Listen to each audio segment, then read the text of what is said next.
Hi there. Welcome to the Right Here, Right Now live show. This show has one simple question. What's on your heart and mind right here, right now in this moment? We explore the depths and breadths of our humanity through that one simple question over the course of 30 to 45 minutes. I hope that you'll join us. I hope you'll enjoy the exploration. And this tune was created for me personally by the incredible Peter Griffiths, one half of the amazing Mind Takeaway. Do let us know what you think. Let us know what you take away. And of course, we always welcome challenges too. Hope to see you on the exploration.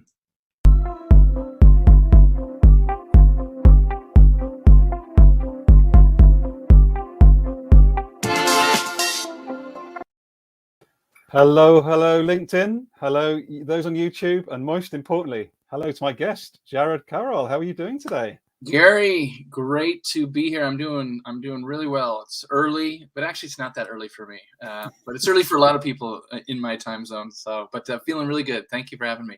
No, not at all. Thank you for joining me. And before we get going and asking that one question for the show today, do give our listeners, whether they're watching live, Jared, or they're going to watch this replay back, just give us a 60-second overview. You know, who is Jared and what are you working on right now?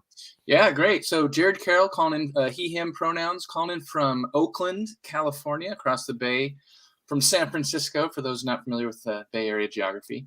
And I'm working on a lot of stuff, Gary, but I think the most exciting is a book coming out. So the book, A White Guy Confronting Racism, that's me, an invitation to reflect and act, is going to be launching November 15th. So Amazing. Real soon, I'm hoping in a couple of weeks, with early October, there'll be a pre-order link and really start kind of ramping up the marketing on that. Also working on a really cool project for a tech company around racism. It's a documentary video that's going to debut at this big tech conference for this company, which is kind of a stretch for this company to really go this deep on this topic.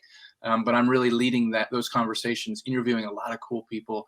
So that's a really fun project. And also working I just want to give a shout out to a tech startup called Translator that I'm doing some work with, some facilitation work, doing really, really amazing DEI tech work, creating awesome experiences, providing a lot of data for clients, and really changing hearts and minds in the moment, and then beyond, with the data that can really inform how you make changes on the individual, group, and organizational level.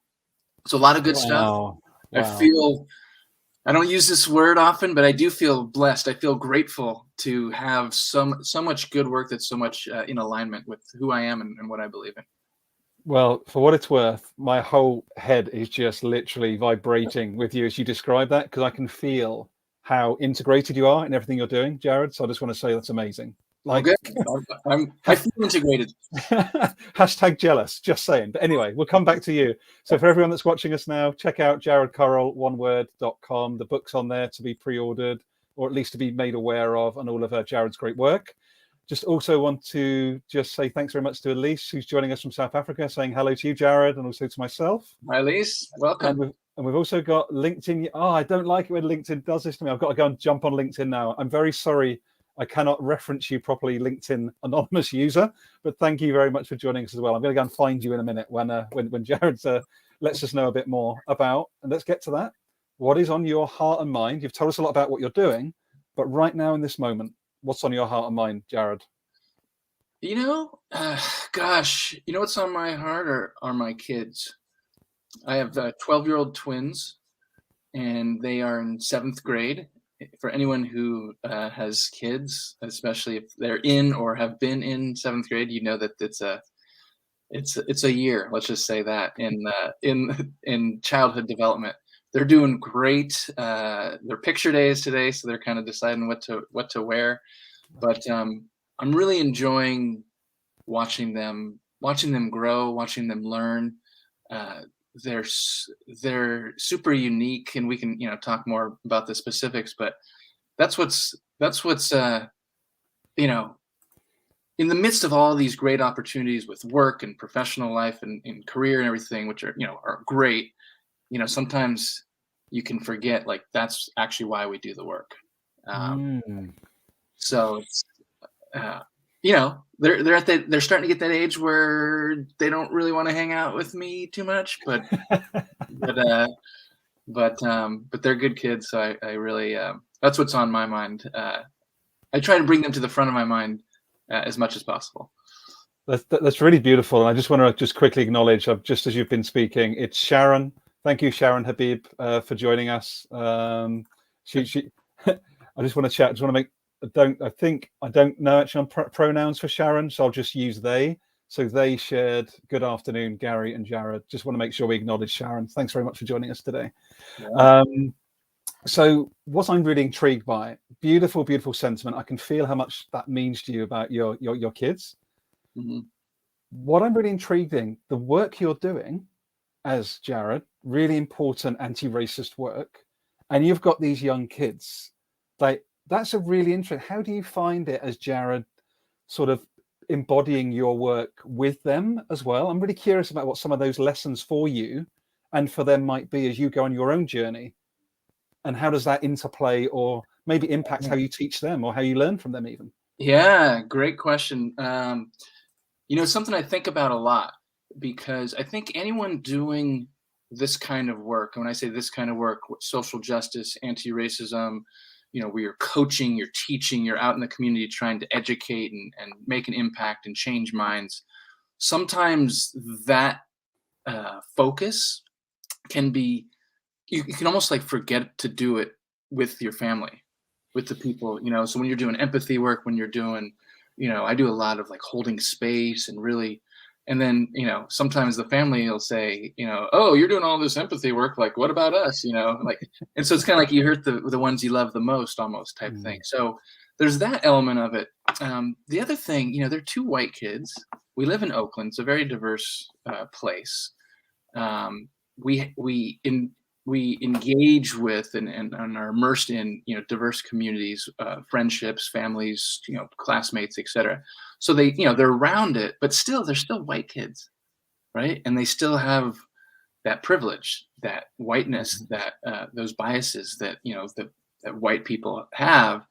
And so I try and find that balance of keeping the conversation alive without getting too much into the scolding and nagging and micromanaging, who they play with and who they might mention, who they, because it's tempting, because I see it. I'm like, oh, it looks like another white kid you're hanging out with, so it's, but if I'm going to go, I can't go that route to, shape their lives for them. So it's a little bit of a tricky balance, but what I am comfortable with is, this idea of show, not tell, and like the long game. So they know what I do. They're familiar with the book. They haven't read it. I mean, they can once it's out. They can read it. I don't know how much of it will be over their head, but so they're aware of that, and they know what's important to me and us as a family. And I'm confident that in the long game, as they get older, as they get more mature, as they get more intellectually, capable, that the lessons that we are more living and embodying rather than teaching them will carry through. That's my hope. So it's not like, oh, everything will turn out fine. It's intentional, but it's just not micromanaging. There's so many lessons of what you just shared for me, Jared, not just for us at home, but in the workplace, right? We're seeing, I don't think it's an accident that you're doing the work and sharing the lessons you just shared. Mm-hmm. There is a pandemic of disconnection, is how I phrase it. Disconnection to ourselves, disconnection to others, and disconnection to the systems that operate. And I'm part of that. I have the same privilege. Yeah, I'm still learning myself about how I've abused that in the past and how to own that in a way so you can see it in other people and support them with those journeys. And I think what's really fascinating for me is if we can sort of, I found that by almost flipping it and going, what would like the best look like, right? What would healthy look like, regardless of the color of your skin or, where you live, what does healthy look like at a human level, not discounting, what's happened in the last 500 years, not belittling the work we all need to do, but how do we aim for seeing each other as the whole human being we all are, and then working together to learn as we go on that journey? Because some people are in a lot more pain than I am, for example, but we all want the same end game, which is to dismantle this system that clearly gives me a lot more benefit than a lot of other people, right? Yeah. I mean, so many good things you said there, Gary, like this idea of humanity. I start the book with a quote from Tarana Burke, who's the founder of Me Too, and she's done a lot of good work over the years. And I can't remember the exact quote; I don't have it, but it's something like, I don't believe your anti-racist work is valuable or impactful or helpful if you're not centering Black humanity, right? So, I think what I take away from that quote is this idea that people do this, we do this work, and we're committed and we're dedicated and we're social justice warriors, and we're angry, and does that really actually make the impact? Are we really focusing on the outcomes, which are good, we want the outcomes, but we have to also focus on the process and the relationships and the building connections that lead to those outcomes. And the other thing which you said, which I don't know if what I heard from it, this idea, and this is kind of a mindfulness kind of principle, which is core to my work. There's a difference between being invested in and attached to outcomes. When we get attached to outcomes, this is how it should be, this is the ideal state, and we get attached to that, and people might think, well, yeah, that's how you vision. This is what it should be. I'm going to work my ass off until it happens. It doesn't always happen like that. And so when we get attached, if something goes wrong or it goes off or someone disagrees with us, it disrupts actually the effort that we're trying to make. So if we're invested, but knowing that if it doesn't happen, it's not like we're okay with it, but like we're able to ride out the bumps and the challenges along the way. And that's something, it's very nuanced. I don't even know if I'm capturing it, as thoroughly as I would like to, but that keeps me focused and committed without burning out, without alienating people, without being dogmatic, et cetera, et cetera. So that's something I try to really keep centered as I do the work on a day-to-day basis, but also kind of on the overall journey that I'm on. It's so lovely. I can really feel what you're sharing there for me. And again, my words, not yours, Jared, are around this. It is about the journey and as you shared with your children, it's actually the role modeling of, not dictation of, but the role modeling of this. This is what better looks like. This is what more inclusive looks like. This is what connected looks like, in a way that's hopefully healthier for the next generations. So you're not telling them what to do. It's just saying, hey, here's a way to do it, and I'm doing my best to show you what better looks like. That's what I took away. Gary, that's exactly it. It's very accurate. And what I've learned is, the medium or the arrangement of the relationship in which the work is being done matters. So, for example, I write a lot on LinkedIn. So I'm just putting stuff out there on LinkedIn, and whoever reads it, whatever they think, whatever they believe, if they agree, they do, if they don't, right? So it's like, it's just out there, and the right people will resonate with the message. Now, if someone says, hey, Jared, I'd like you to coach me. I'd like to sign up for one-on-one coaching and help me on my journey. Okay, well, you've come to me. Now that's a different relationship. So now I might, be a little more direct with you and give you concrete suggestions and challenge you, right? So it's different relationships. If I'm invited in to, speak somewhere, right, they're different. So you have to, I think sometimes we don't pay enough attention to those nuances of the context in which we're speaking, writing, coaching, relating, because they're different, and you have to be aware of that if you're going to be effective. So when I write on LinkedIn to whomever, right, I just write out there. It's very much like you said, right? It's, hey, here are my ideas. Here's some thoughts. You're welcome to, borrow them, adopt them, or not, and trusting that the right people will hear the message and do the right thing and be inspired and motivated to improve and do and be better. Which is saying, I want to appreciate you, if I may, please, for the clear path that you're on, the clarity with which you write. As a white man, I read your posts, and I go like, amazing, yes, amazing. Jesus, I'm not sure I could put that bit out. That's amazing, brilliant. But I know it in my body. But I just love how clear you are around what you believe.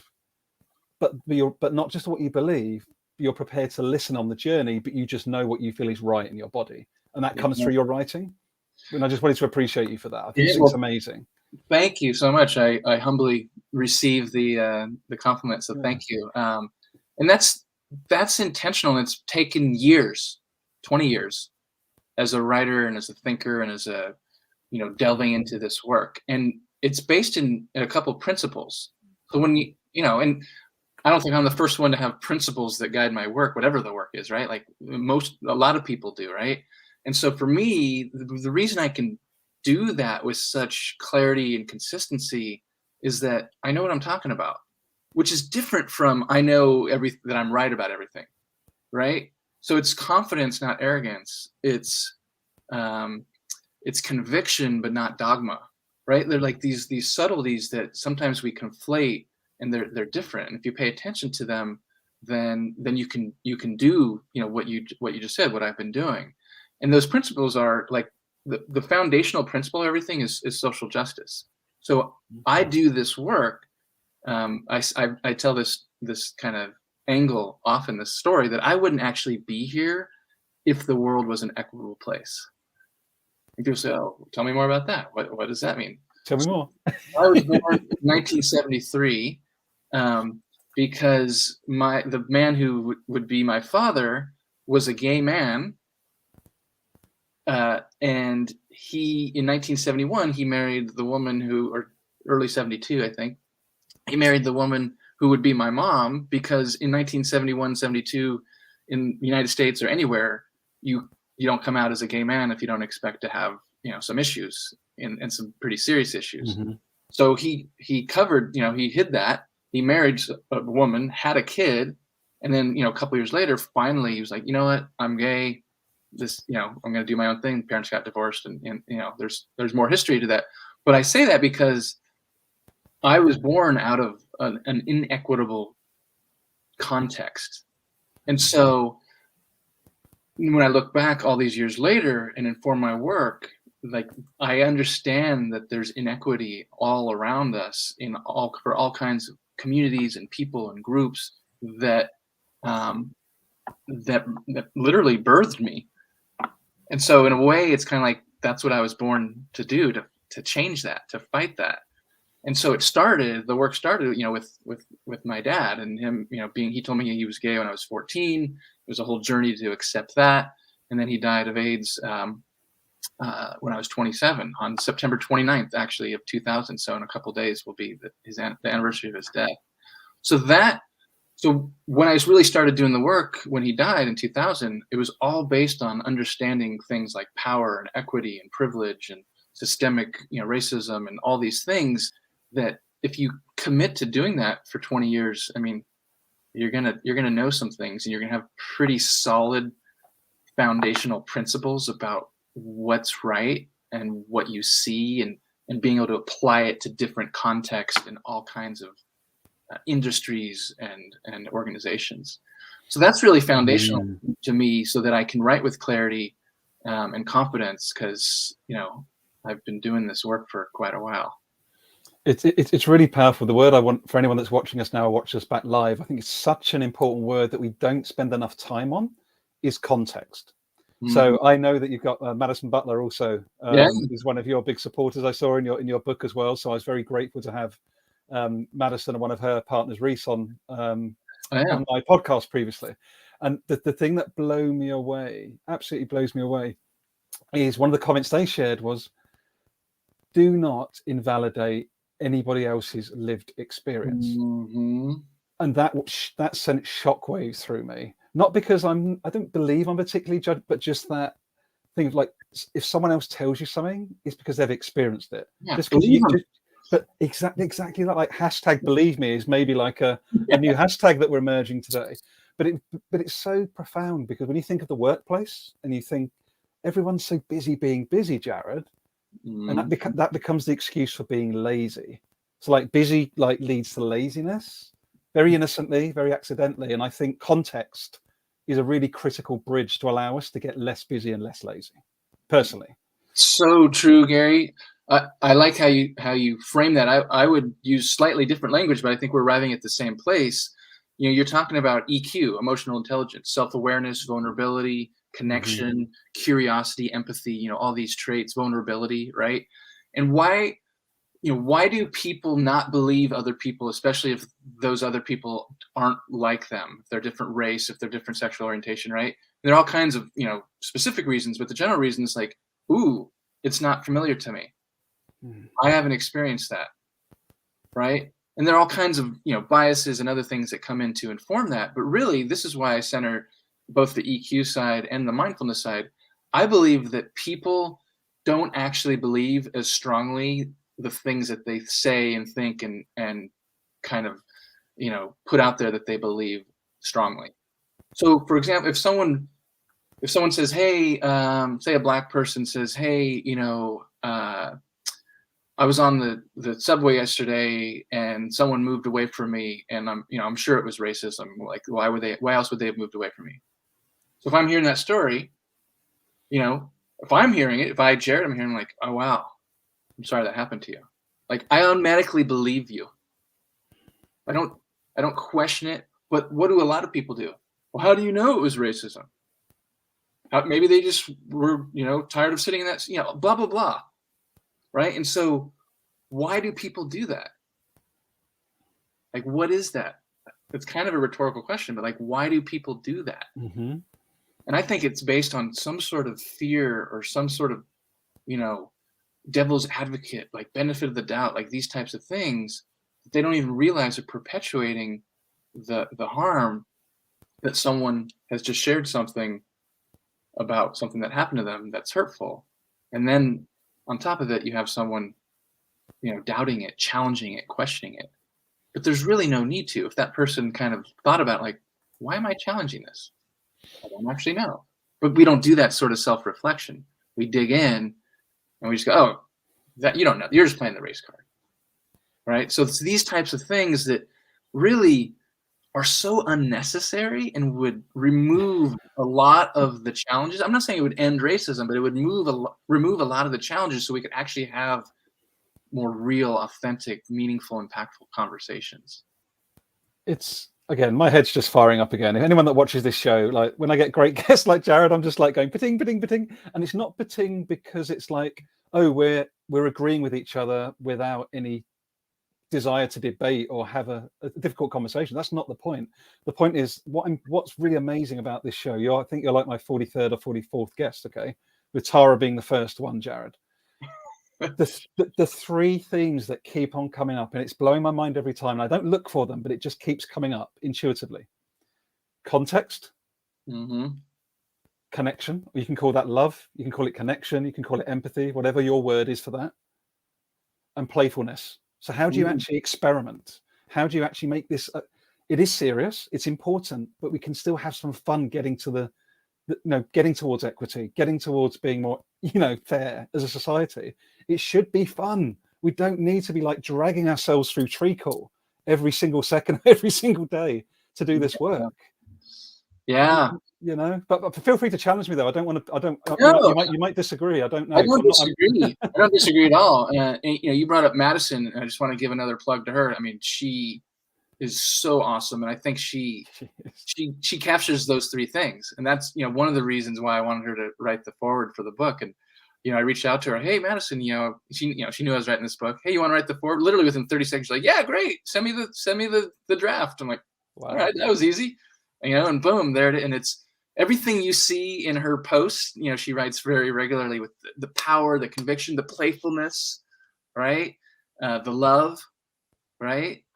Is in this forward. And you're right, I think, and this is again grounded in, if you know what you're doing, which she clearly does, and I do, and many people do. If you know what you're doing, you know what you believe in, you know what you want to see change in the world, it gives you a little more freedom to write, speak, engage in these types of conversations with that playfulness, with that autonomy. Because I think of playfulness as kind of like a creative freedom, right? If I'm grounded in what I'm talking about and what I know to be true and valid, it gives me more opportunities in which to express those opinions, those thoughts, those convictions. But if I'm still kind of in the earlier stages and I'm still kind of trying to figure it out, which, we are people, that's, it's part of the journey. Maybe you don't feel as confident to go about it in creative, playful ways. So when I look at people like Madison, trying to think of some other people I follow on LinkedIn, Elizabeth Leiba, Future Kane, Naomi Raquel Enright, like the people, when you see them writing, they all have their own style and approach, but it's all based in like clarity and conviction and purpose. And it's very, it's empowering to read and be part of those, their communities. It's really great. And I think that's how we drive change. And so the more people, what I'm trying to do is how can we get more and more people to get to that level where they do have the clarity and the conviction, and then they can speak and write and immerse with, with that playfulness and with that creativity. It's so cool. Like I hadn't even joined the dots. It's amazing as you said that. You're right. It's why wouldn't it be those three things, Jared? Right? Because what are we? If we go a little bit, like I don't know whether you're spiritual or not. You do mindfulness, so I guess you've got an element of that. For me, 6 years ago, the reason I can speak to this is because I was that person. Like very innocently, like it's all about making money. It was all about the day job. It was all about the next car, the next house, the next holiday. I didn't think at all about anybody else apart from me. Because that's what I've been educated. That's what society told me mattered. Next iPhone, next holiday. It's so innocent, right? It's so innocent. It's no shaming this. But once you become aware, which I did tragically very late, George Floyd for me was a major trigger, to be completely honest. I was already starting my DEI understanding before that. But I cried for 3 days. Not continuous, but like I'll be walking down the street, Jared, and I'll start floods of tears. I felt that experience. Don't know why, but there's something happened to me that day over 3 days where I was just like, my God, like, yeah, this isn't just another XYZ. This isn't just a newsreel in the US. Like that was another human being that lost their life. And of course, not the first, and sadly probably won't be the last as things currently stand. And it was such a monumental shake-up for me because it was just, until then, although I've been on my own version of a journey, it was just there's a piece missing. I don't know if that makes sense. Like a lot of stuff was joining up, but there was a piece missing in like the humanity piece. Yeah. And it was that awareness that there are these different layers at play. And until we're conscious of them, we can't undo them, I guess is probably the best way to put it. Well, thanks for your vulnerability and your candor there, Gary, because I think a lot of people, that was a turning point, which on one hand you can say, hey, that's great. Maybe that's what we needed. I think there's so many factors that inform that, right? The health, if you think about that time, Memorial Day in the United States, Memorial Day, May 25th, I think it was, it was only two and a half months into, the pandemic. So people were still freaking out, trying to figure out, what this means, how long is it going to last, economically, so many factors informed. I think there was an individual and collective and global vulnerability, and people were feeling disconnected to their, people lost jobs, people lost, friends and family to COVID, and then this happens, and it was so. You're right. It wasn't the first Black person murdered by the police. Even in 2020, it wasn't the first Black person murdered by the police. And as you said, unfortunately, it wasn't, and it will continue to not be the last.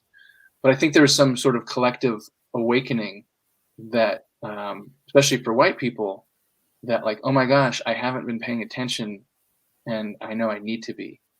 So that is encouraging, and it's already waned. So anyone who's really paying attention, here we are, 16 months later or so. It's waned, right? And that's white privilege. So one of the emphases of my work, why I do this, is to keep the conversation alive. And sometimes, I write very regular, I'm pretty prolific.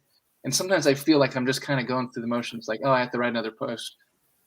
But I almost always do, because I know, like, the people who are doing this work, and I'm one of them, need to keep the conversation alive, or else it's gonna dissipate. And white people especially, and they already have in droves, are gonna go back to normal because they have the privilege of not really having to care about it on a day-to-day basis.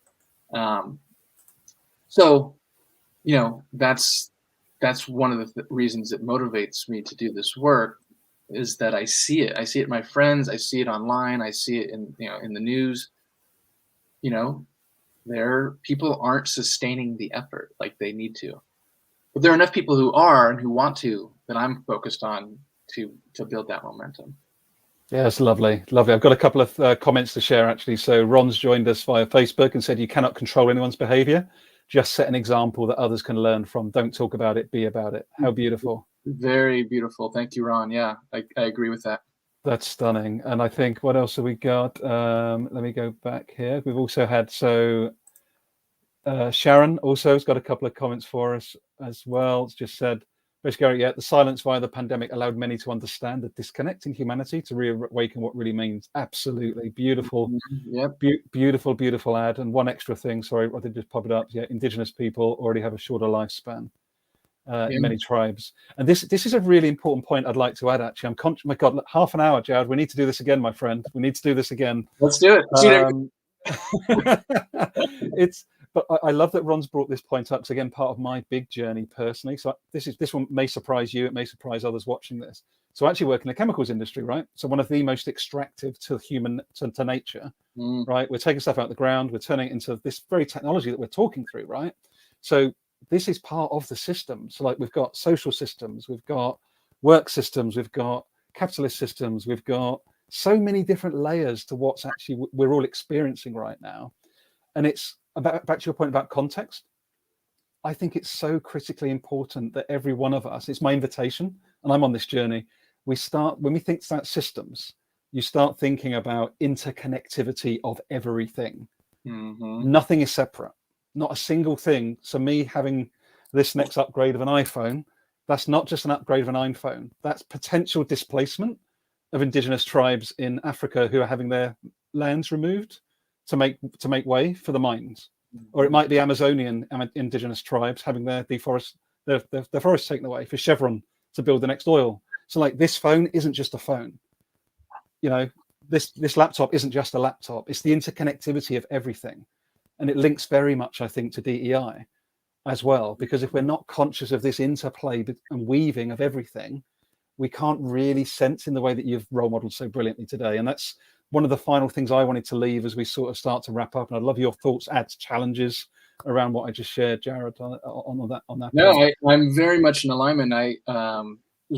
One thing I talk about in the book is that, these 4 interconnected lenses, right? So talk about social justice, EQ, mindfulness, and then the 4th one, which you kind of hinted at, is storytelling. So I actually started into this work about this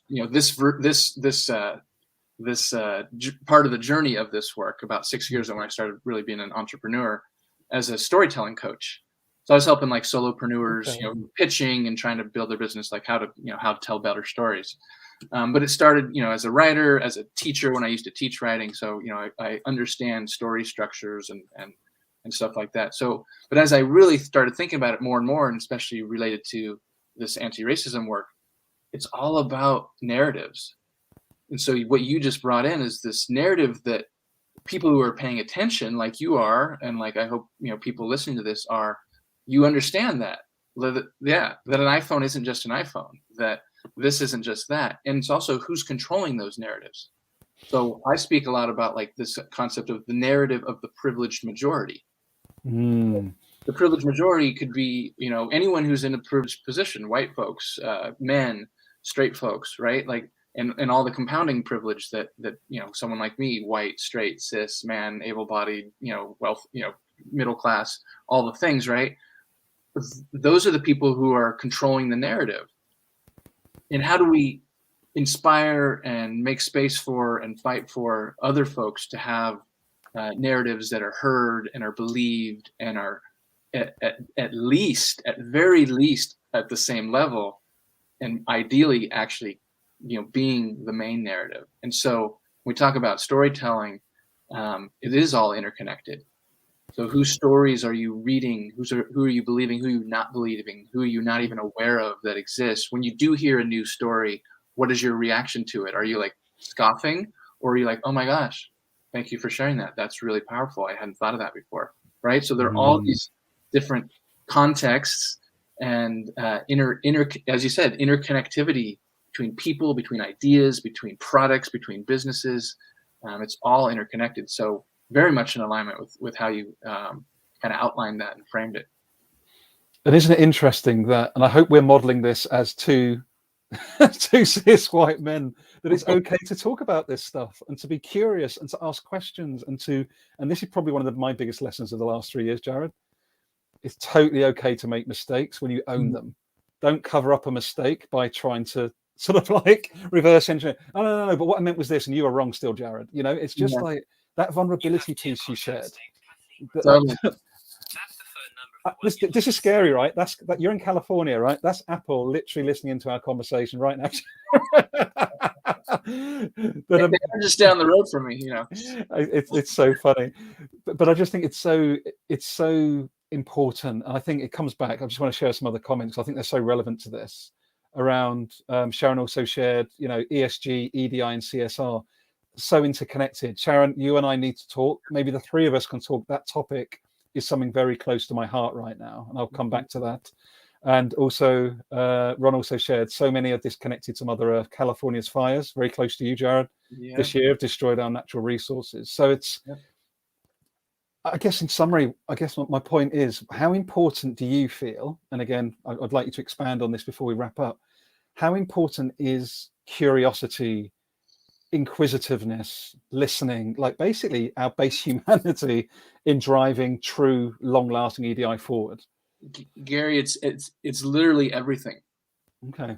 It's literally everything. If you're not curious about the lived experiences, the ideas, the stories, the challenges, the joys of other people and their individual and collective humanity, and you're doing this work, you know, EDI work, you know, DEI, DIB, JEDI, they're all kinds of acronyms, right? But, you know, real like human work, and you're not curious about like the impact that work has on individuals and communities and groups of people, then why are you doing it in the first place? So I think on one hand, like, you know, the DEI industry is huge now, and it's, I think, mostly a good thing that it exists, right? Because 10 years ago, 15 years ago, it was still budding, right? And you had a couple companies, but now it's like almost every big company has some sort of program, which is good, except its ubiquitousness is almost kind of, I think, in many ways, made it kind of blasé. Because it becomes about programmatic. You know, people are like, oh, I'm interested in a career in DEI, just like, oh, I'm interested in a career in marketing, or I'm interested in a career in, you know, engineering. And so you have people coming in and they're learning like how to put together an unconscious bias training and how to put together a recruiting, you know, thing that's fair. And those are good things. I'm not saying they're not good things, but I don't think, to your point, like the curiosity about how is this impacting individual people, this work or this lack of work. And I think that's the vulnerable part. So I look at curiosity as closely tied with vulnerability. If I'm like, hey, you know, you tell me something, and I'm like, oh, I want to know more, but I don't ask because I'm not curious, then I miss an opportunity to get to know you more, to learn more about you, to see your humanity more, right? All these things. And people, you know, in a professional setting, especially, don't do that. And so we end up having these very superficial conversations and initiatives that people put together. And then, you know, they get applauded. And then it's like, okay, but what actually changed? Did we change dynamics? Did people feel closer to each other? Do they feel more connected? Do they trust each other more?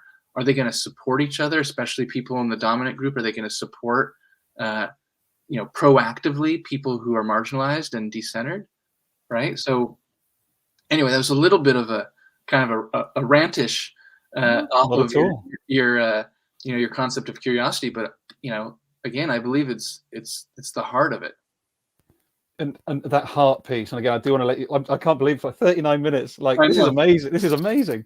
And we've managed to keep Sharon with us, and Elise has popped along, and Ron. So thanks so much for your heavy engagement today. I think what's so critically important for this, and you just finish up with the heart of it. We are human beings, connected by and made by exactly the same stuff. Like, we are 99% genetically identical. It's that last 1% that makes us look outwardly different, but the inner workings of our bodies generally are identical. Like, I just want to leave that with people to just ponder on again, like, in amongst all the busyness and all of the fear and all of the seeming division and commercialism and all the drive for the next iPhone. That's all fine. There's no judgment in my comment. My invitation is get back to the heart of it, as Jared just said. What do you feel? What are you uncomfortable with? Investigate why it's uncomfortable. Get support from Jared. Get support from me. If there's anything we can do to try and hold space for you to sense into yourself more, I think the world can change on a dime. The more we go inside, the quicker the outside shifts, as far as I'm concerned. I wholeheartedly agree, Gary. Well said. And I would say there's that, and do your homework. Learn about histories of people. Learn about power and privilege and corruption and systemic racism and white supremacy. Like, learn about these things, because the combination is what's really powerful. So what you said about the heart, what we've been talking about, the heart and understanding curiosity and the EQ side, is essential. And when it's paired with a knowledge of what's really going on, what's been really going on for hundreds of years, then that's where the power really is. Because if you only have the heart and you don't have the context, yeah, you'll make good connections, you'll build relationships, and it will be helpful.